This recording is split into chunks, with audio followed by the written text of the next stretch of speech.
This is Rabbi Son, hot takes on news, pop culture, and religion, hosted by Darshan Yeshiva. This is Rabbi Patrick, and I'm here with the son, Javon. Say hi, Javon. Hi. Javon, how are you doing today? Fine. Just fine. Always just fine. Badly. Yeah, little downbeat today. You were very upbeat, like last evening. I'm tired. Now you're a little bit more low key. You tired? What you been up to that's tiring? I don't know. I need a nap. I woke up early. Yeah, what time do you wake up at? I don't know. 8. Oh, that's early. 8 o'clock. Well, it's not because I woke you up, that's for sure. All right, we're doing some more of these Reddit Am I the A's. So here we go. Am I the A for suggesting that my Jewish Orthodox in-laws, I'm just going to say Orthodox because that's easier. My Orthodox in-laws compromise with us instead of having our family follow Orthodox rules when we're with them. Okay, here we go. My husband and sister-in-law didn't grow up Orthodox, but my sister-in-law began the Orthodox lifestyle when she got married. Her husband grew up that way, but wanted out as an adult. My sister-in-law pulled him back into it. Okay, that's usually how that works. It affects everything as they keep a kosher household, follow Shabbat. While my husband and I are very non-religious, we should be able to have a to each their own attitude about this. Okay. However, my sister-in-law and brother-in-law are inconsiderate, controlling, unyielding people who think that all of us should accommodate them always. Instead of them ever making compromises, it is all of us who have to. If we are eating, then everyone has to keep kosher. They forced us to have our wedding during a certain day and time of year for them. They used our wedding to hit up our friends for synagogue donations. Oh my God. And they were awful when a family member passed away, demanding every detail of how we did the Shiva, every detail of how we did the Shiva, and furious when we came with a sandwich tray. It feels as though the whole family is held hostage to their beliefs, and my PIL? What's a PIL? Sister-in-law, brother-in-law. PIL won't do anything. My parent-in-law? Yeah, I think so. I don't know. That's my thought. My in-laws won't do anything but enable them because they're afraid of losing my sister-in-law completely because she just puts religion before family, and because my mother-in-law has cancer. Well, that's terrible. I'm sorry to hear that. And her prognosis is not good, and I'm very sorry to hear that. Continuing to go, because my mother-in-law is ill, our family is going on vacation in honor of her. During the vacation is my father-in-law's birthday, so we want to take him out for dinner. This could be the last birthday he celebrates. Dear God, was this written by ChatGPT as generate the worst story ever with his wife? Well, my sister-in-law and brother-in-law said they'd be upset if we went to a regular restaurant, even though they admit they were the only couple kosher. There were only a couple kosher restaurants around, and to quote my sister-in-law, they aren't any nice restaurants. My brother-in-law then decided for us that we'd eat at a cheap kosher place and that we'd eat meat, not dairy. Then, because they can't travel during Shabbat, they were getting there later than the rest of us. They said that they expect all of us to sit and wait for their arrival late afternoon, but we can grocery shop for them in the meantime, which is a little odd if they're Orthodox Jews, but whatever. We're angry because we feel that the sister and brother-in-law are being selfish and inflexible. They keep trying to guilt their parents into making decisions that benefit their lifestyle at the expense of the rest of us, which far outnumber them. My husband and I started speaking up because this is perhaps someone's last trip ever, and my sister-in-law and brother-in-law are making this so stressful. We tried to offer options such as calling the restaurant to provide kosher options, which they do, or having my sister-in-law and brother-in-law have drinks there that we can celebrate a kosher cake later on, but they were angry. They left the group chat after complaining about the quality of kosher food the regular restaurant would have and proposed that one of us cook for my father-in-law instead. Am I the A for feeling that they're being selfish about this trip, or should the rest of us be completely accommodating for them just to keep the peace? And Javon says, first of all, it's already gotten too out of hand.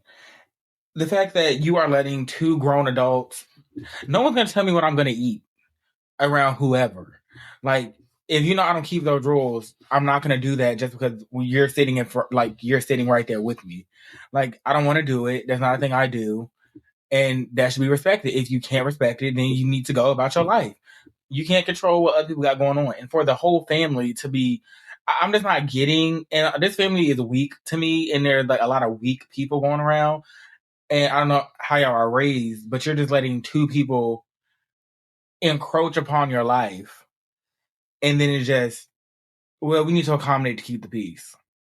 Yeah, you're not a big fan of that concept in general. No, because why keep the peace?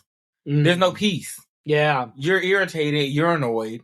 Yeah. Everyone else is annoyed. But those two people are just fine. That's not peace. Yeah. Yeah. Yeah, there's an idea called family systems theory, and the idea is that most families try to keep some sort of neutral stance where it's like a make everybody happy type of thing, so that you don't rock the boat or whatever. And I'm giving a very glib explanation of what it is. It's actually way more complicated than that. But that's kind of what this is. It's this like, don't rock the boat, don't upset everybody, make everyone happy. But you're making everyone else unhappy. Right. It's at the expense of everybody. And the truth is, like, if it is the case that you have tried workarounds, you've tried to find ways to accommodate them by altering plans, meaning like there was some stuff about like maybe they could do the dinner a different way, like maybe the restaurant could do some food for them, and like, you know, maybe they could do drinks beforehand and that would be okay. But, you know, you find a way to make it work to give everybody their dignity. If they're not accepting of that, if they're not at least willing to start there, then yeah, these folks have they have problems. Yeah, and then the mom, I mean, like, I get it. You want to see her daughter before you die. But it comes to a point where, like, she's ruining moments that people are trying to have. And it's like, everyone's now irritated. And they're the only ones getting out of the situation happy. It's not keeping the peace. That's making more problems because eventually it's going to blow up. Right. Yeah. And no, like, the funeral is going to be, God forbid, let's hope that doesn't happen. It's happening. But when it comes to things like, but those kinds of situations. Yeah, I mean, at the end of the day, it's not her funeral. This is not for her. Yeah. Do what you want to do, and you should make sure, you know, whatever the parents want, the wishes are followed. And just be that. If the sister and the in-law and the brother-in-law can't help but to be, you know, that, then you could wash your hands with them and go about your life. So someone mentioned, and I'd have to go back a little bit, there was some kind of religious accommodation question. Here it is. It's choice_werewolf 1259. It's talking about this thing of like an automatic door. So there are issues on Shabbat with automatic doors and whatever. But this person makes a point of saying, I feel like if she had wanted to, she could have worked out a solution or discussed what to do with her rabbi, like maybe having a car scheduled to bring her and the brother-in-law home. And there's other things like that. And so what I would love to have seen is for the person, you know, posting this to say like, hey, look, you know, these rules, these halakhic rules mean a lot to you. You mean a lot to us. Let's all three of us, or I guess four of us, get on a meeting, a Zoom with your rabbi and discuss all of these details. And like, well, here's why I suggest this. Because if they say like, oh no, we can't do that. Okay, well then really this is about controlling. This is about like, I want it my way. It's not about, I wrote an article years ago, like 15 years ago, called Are You Observant or Are You a Jerk? And I really meant it, that like, I think there are times where religious observance is about religious observance, and on its own, on the face of it, is good. But are you trying to use that as a way to like be pushy, be demanding, to be the center of attention, which is what I'm getting off of this. It's a lot of like, I want to be the center of attention type vibes.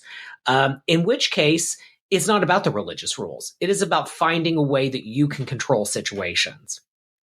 And I think that's what I'm sensing. It's a lot of like, I want to control the situation. And it's so sad to hear that, like, you know, your family is having these health issues and all of that. And I could see that actually they would ramp it up during that time, because the attention's being taken off of them, right? Someone else is in a bad way. And also they're stressed legitimately. And so then their stress reaction is we need more order. We need things done a certain way because then we can control it. And then it's not as painful and sad of a situation as it actually is. Whereas the rest of the family is taking a far different approach. But yeah, just threaten to talk to their rabbi. Just be like, yeah, like we're just all of us, we're going to get on a Zoom with your rabbi. And if they say like, oh, we can't do that. Oh, he's too busy. Oh, we don't do, whatever. Okay, then they're not actually interested in finding a way to honor your family members and also keep to their religious approach, their hashkafa. Yeah, absolutely not. There's too much. I just see it as a test. I see it as a gotcha. Like I don't. There's too much compromise. You going out of the way to set up a Zoom? No, there's too much compromise. They live their life how they live it, and at this point, if the mom just keep on doing that, it's like don't try to stress yourself out. Just remove yourself from the situation. And if the mom or the dad is begging and pleading for you to compromise, no, you compromise enough. Everyone's compromised enough. Well, and sometimes they have to share the compromise. Right. I agree 100%. And at the end of the day, see, now I'm going to get in trouble for saying this. Okay. But it's the modern day. Get in your car and go. To the place. If your father meant so much to you, then you would be there. Mm. These religious things should not even come before, this will be your dad's last meal with his wife, right. Your mother. Right. And you're worried about religion. Well, get out the religion at that point. And all you have to do, because people do this kind of stuff, is you say to the restaurant that you want to eat at, hey, and they even alluded to this in the post. You say, hey, 2 of our family members keep kosher. We're willing to pay a plate charge or whatever so that they can bring something for them to eat. Is that a problem? And there are restaurants that understand that and are like, yeah, we totally get it. I've told this story before about a woman who they did a company party and she was the only Jewish person, let alone the only Orthodox Jew. And her company basically talked to the restaurant where they were hosting the thing and said hey, would this be an issue? And the restaurant was like, no problem. Tell us what we need to do. And they probably made some money off it. They probably well, we probably have to charge you a seat charge just because she's taking up a seat. We can't sell our food, so we lose money. And the company was like, yeah, sure. This is a special accommodation for someone who needs it. And we're willing to do it so that everyone can feel welcome. Right. The person who's the one Orthodox Jew at the company didn't go, all right, everyone, we're going to Shmuley's Rib Shack for our not holiday party because it's not my holiday. Mm. And I want everyone to keep kosher and I want all of the men on one side and all the women on the other. They made it work. And that's a dumb company party that she could have easily skipped. This is a bigger deal. Find a way, for the I would say this is the Orthodox couple, find a way to make it work, unless really you just want to be the center of attention. Or the family need to stop, because there's no peace. I hate when people say need to keep the peace. Yeah. There's no peace being kept. Right. The fact that you have to say that, there's already people mad. Yeah. And then it's going to be oh, you're always choosing them you're always choosing them over us. Or yourself, for that matter. What are your values? And what things that matter to you? Yeah, so if your daughter can't find another way to be there, then clearly her priorities are, their household priorities are centered around them and their religion and not, anyone else and what y'all got going on. Well, and the problem is I'm a rabbi, so this is why I'm interested in this. I'd love to know what their rabbi would say about all of this, because I feel like the rabbi would say, look, yes, you operate within Jewish law, but you find a way to make it work. You show up when you can show up. You participate how you can participate. And you honor your parents. that is literally one of the 10 commandments, is to honor your mother and father. Well, people tend to, lose sight of that when, they tend to cherry pick when it's convenient. Yeah. But no, I think that why are this situation is out of hand in the first place, because who is going to tell me what I can and can't do as a grown adult? I don't care. I'll attempt to. I'll attempt to run your life as best as I can. But like, as your father, I feel I have the right to do so. You're a bunch of adults allowing 2 other adults who you don't live with to control your dietary habits. Right. And the things that you do in the place you go, even after you made previous plans. Right. No, we're going to stay here. And if you don't want to come, don't come. Right. You are always invited. But we're not about to keep, every time you come around, keep accommodating for you. Yeah. Yeah. Yeah. And then with the mother, like, she's trying to, be on this, like, I'm dying. I need to keep the family together. The family's not together. Yeah. You're gonna die, and then gonna be some, resentment from everybody else. Sure. Being like, oh, she died wanting to accommodate them. Right. She never cared about me. Right. And then it's boom, boom, boom. And that sucks. No one wants that. Yeah. So stop accommodating. Yeah. Just tell them, tell them, we're gonna go out to eat, and if we see you for drinks, we see you for drinks. Yeah. Yeah. That's it. Yeah. There's always a way to make these things work out. Like, if you're not trying to game for who gets to be in charge.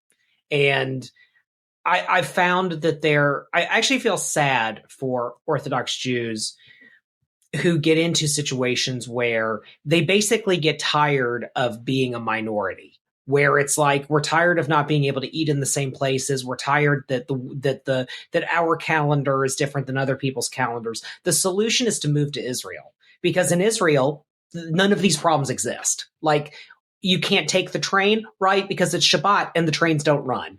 The restaurant isn't open on a Friday night. You're right. Because it's Shabbat. Nothing is open, right? Like, it's a holiday. You're right. It's not open. There's customs and traditions and whatever. And like, this is, I think, to go completely off topic, this is why I think Aliyah is actually a really good idea for people who find themselves just utterly annoyed by the fact that they can't live in as big of a universe as everyone else in their family does. Like, there is a place for that. It's called Israel. 80% of the people there are, Jewish. Half of those people are religious. Like, you found your Disneyland. That's where you can go and not worry about, can we eat or drink whatever. But like, until then, you live in America or Canada or wherever you are, and you just got to learn how to be a minority. It's like having a peanut allergy. Like, you just deal with it. Or you can do whatever you want and call it and just not be an Orthodox Jew. Yeah, like, well, at this point, you can call yourself Orthodox. And who's gonna tell you you're not? Who's in charge of classifying people as what? Ah. All right. Who's in charge of classifying people as what? May religion unite us and not divide us. Thank you to our sponsors at Darshan Yeshiva for making this content possible. Darshan Yeshiva provides beginner-level online Jewish learning, including the very popular Conversion to Judaism program, with sponsoring rabbis and students all over the world. Start your Jewish journey any place, anywhere, and anytime with our conservative, reform, reconstructionist, Jewish renewal, humanistic, and post-denominational rabbi mentors. Become the Jew you always wanted to be with Darshan Yeshiva.